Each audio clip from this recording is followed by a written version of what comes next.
नाजरीन, इस वक्त हम मौजूद हैं बेंगलुरु की शिवाजी नगर में वाक़ मोदी मस्जिद में। यहाँ पर जमयत उलमाए हिंद का एक अहम इजलास जारी है। जैसा कि आप जानते हैं, ये एक दस्तूरी जमात है और हर 2 साल बाद इसकी नई तश्कील अमल में आती है। इस बार 3 साला मियाद ख़त्म होने के बाद रुकनियत साजी और इंतखाबात का मरहला शुरू किया गया है। कर्नाटक के इस इजलास में सदर जमयत उलमाए हिंद हज़रत मौलाना सैयद महमूद असद मदनी साहिब भी बतौर मुशाहिद और मुबस्सिर शरीक हैं। इस इजलास के दौरान सिर्फ इंतखाबी कार्रवाई ही नहीं बल्कि इस्लाह माशरा और प्री मैरिज काउंसलिंग जैसे अहम मौज़ूआत पर भी नशिस्तों का इनअक़ाद किया गया है। अल्लाह का शुक्र है, उसका एहसान है कि उसने 3 साला टर्म पूरा होकर के अब ये नया इंतखाब हुआ है।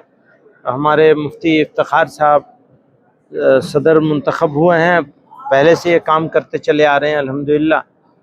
और पिछले टर्म की जो कारगुजारियाँ थीं वो सामने आई हैं, तो इस यूनिट ने बहुत खूबसूरती के साथ ज़िले में अल्हम्दुलिल्लाह काम किया है।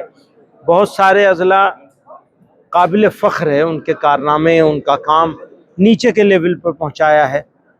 तो अल्हम्दुलिल्लाह अच्छे से आज हो गया सब। आइंदा के अज़ाइम तय हुए हैं कि आइंदा इसको और अच्छे से कैसे काम किया जाएगा इंशाअल्लाह। क्या इंतखाबात में सदर कौन बने? मुफ्ती इफ्तिखार साहब सदर बने हैं सूबे के, और जनरल सेक्रेटरी हैं मुफ्ती शमसुद्दीन साहब, नायब सदर हैं मौलाना ज़ैनुल आबिदीन साहब, इसी तरह दूसरे यहाँ पर जो है फैमिली फर्स्ट मुहिम का भी जो आगाज़ किया गया है रियासत कर्नाटक में, एक मिनट में बताइए क्या? देखिए, ऐसा है कि हमारे मुआशरे को, समाज को जिस चीज़ की ज़रूरत है सबसे ज़्यादा वो है बच्चों की निगहदाश्त करने की, बच्चों की तालीम और तरबियत। किसी कौम का सबसे बड़ा असासा, सबसे बड़े असेट अगर होते हैं तो उसके बच्चे होते हैं। बच्चों को सही डायरेक्शन में रखा जाए, इसके लिए ज़रूरी है कि फैमिली को बिगड़ने से बचाया जाए और फैमिली को जिम्मेदारियां तकसीम करी जाएं। तो अल्हम्दुलिल्लाह ये कोशिश जमीयत उलमाए हिंद की पेशरफ्त पर जमीयत उलमाए कर्नाटका ने अपने ज़िम्मे लिया है कि इसको हम ज़िले में कोशिश करेंगे। अल्लाह ताला इसको करवा देगा तो बहुत बड़ा काम होगा। 3 साला जमीयत उलमा का टर्म होता है और ये एक दस्तूरी जमात है और दस्तूर से गुजर करके ओहदे दोबारा मुंतखब ओहदों पर किया जाता है। और इसमें पूरी आज़ादी होती है कि कोई भी किसी भी ओहदे पर आए, शर्त यह है कि वो प्राइमरी मेंबर से ऊपर तक आया हुआ हो।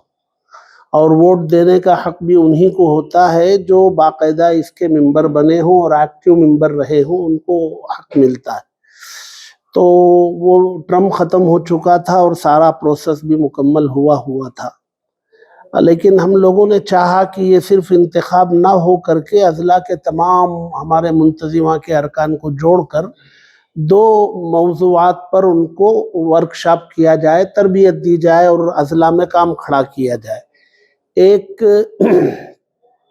फैमिली फर्स्ट की जो तहरीक है, यानी खुला तलाक़ की जो शरह है, इस मुक़द्दस रिश्ते की जो दुर्गत बनी है, जो इसके ताने बाने बिखर रहे, उसको दोबारा मुत्तहिद करने की एक कोशिश फैमिली फर्स्ट के नाम से एक तहरीक पहले से चल रही थी। जमीयत ने उसको टैयब किया और अपने कारकुनान में उसको लागू करने का वर्कशॉप गुज़िश्ता कल रखा था।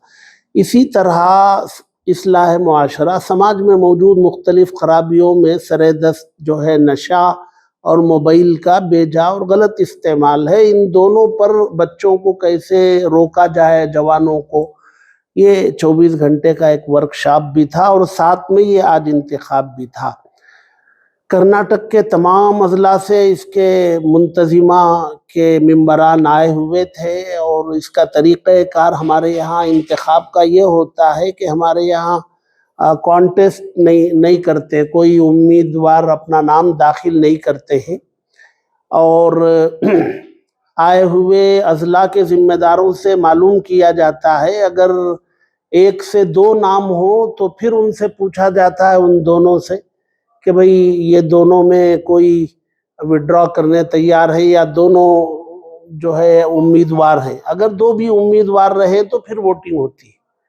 تو الحمدللہ آج جو انتخاب ہوا اضلاع کے تمام ذمہ داروں نے وہ ایک ہی نام پیش کیا، اسی پر اتفاق کیا، کوئی دوسرا نام نہیں آیا۔ یہ صوبہ کرناٹک کے لیے بہت اچھی بات ہے، اور یہ ہمارے کرناٹک کے لوگوں کا آپسی جوڑ، اتحاد، محبت، پیار ہے کہ مل جل کر کے یہاں کام کرنا چاہتے ہیں، کام کے موقع دینا چاہتے ہیں۔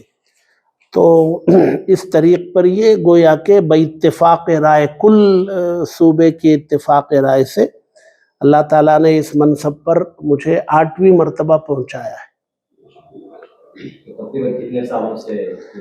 تقریباً مجھے اس پہلے یہ ٹرم 2 سال کا ہوتا تھا، یہ پہلا ٹرم 3 سال کا گزرا ہے، اس حساب سے مجھے 20 سال ہو گئے لمبا سفر الحمدللہ۔ تو آئندہ کا کیا منصوبہ رہے گا؟ ابھی ایک تو جو ہے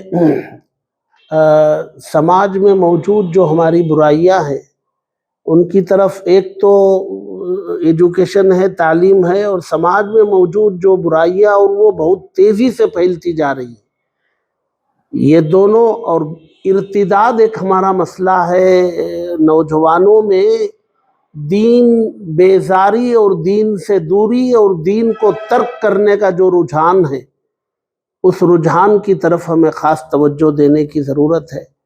اسی طرح نوجوانوں میں خودکشی کا رجحان بھی بڑھتا جا رہا ہے، اس طرف بھی توجہ دینے کی ضرورت ہے۔ کہیں نہ کہیں مذہب سے دوری بہت تیزی سے ہوتی چلی جا رہی ہے، مذہب کا دائرہ یہ ہر طرح سے عافیت کا دائرہ ہے، تو دوبارہ اس دائرے میں لانے کی کوشش ہوگی۔